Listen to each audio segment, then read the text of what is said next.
Ayan mga idol, magluluto tayo ng masarap na recipe na talaga namang pwede sa mga bata. Ayan, medyo masabaw siya na medyo malapot-lapot. So ang gamit natin rito ay pancit canton. Ayan, meron nga pala tayong sahog. Ayan, squid ball. At meron tayong kikiam. At syempre meron tayong chicken breast na iniwan natin na maliliit. Meron tayong carrots, bagyo beans at spring onion. At syempre meron tayong repolyo mga idol. Ayan, unang-una ginisa muna natin ating bawang. Meron tayong isang pirasong bawang. Iniwan natin na medyo maliliit. Chinop-chop natin. Ayan. So ayan, nag-addition na tayo rito ng konting mantika dahil medyo kulong sa mantika. So ayan, sinunod na natin paglagay ang ating sibuyas. So ayan, nilagay na natin ang ating chicken breast na hiniwa natin ng pa-strip. Ayan, igisa lang natin na maigi mga idol para syempre para masarap ang ating niluluto. Canton lomi, ayan. At sinunod na natin ang kikiam sa pag-isa. Ayan, gisa-gisa lang natin.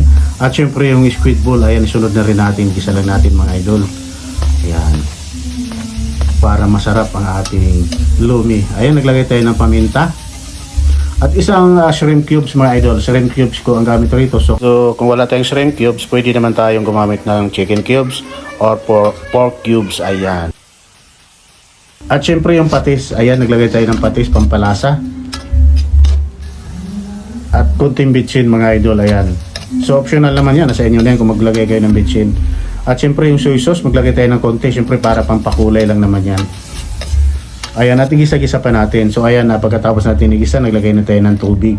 So tansyahin nyo na lang yung tubig. Ang lulutuin natin rito, bali 1/4 lang na pancit canton. Siyempre, pag lumi, dadami na po yan. Marami na pong sabaw. Ayan, pagkatapos nga ng ilang minuto at kumulo na, nilagay na nga natin ang ating carrots. At siyempre yung bagyo beans.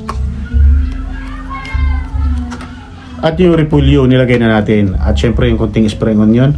At hayaan lang muna natin kumulo pa siguro ng mga 1 minute. At saka natin ilagay ulit ang ating 1/4 o 300 grams na pancit canton mga idol. Ayan. So ayan, pagkalipas na 3 minutes sa pagpapakulo, pagkaluto, ay naglagay na tayo ng cornstarch, syempre pampalapot. Dahil ito nga po ay pancit canton lomi. Ayan. So tansyahin na natin ang lapot, base po sa gusto natin kung gaano kalapot. So ayan, naglagay rin po tayo ng 2 pirasong itlog, additional. Syempre lomi po ang ginawa natin mga idol, kaya dapat po natin lagyan ng itlog, syempre para masarap. So ayan na nga, luto na nga ating pancit canton lomi na talaga namang swak sa ating panlasa. Higit sa lahat ay tipid, nakakatipid pa tayo. At ito ay gustong-gusto ng mga bata dahil ito ay may konting sabaw mga idol. So ayan na nga mga idol, at pwede na po tayong kumain. Ayan. At sa mga gusto nga palang umorder ng ating bagnit bagoong mga idol, nasa Shopee na po at Lazada. So mamaya po ilagay po natin yung link sa ating comment section pag na-upload po natin itong video na to. Ayan, at maraming salamat po muli sa inyong lahat.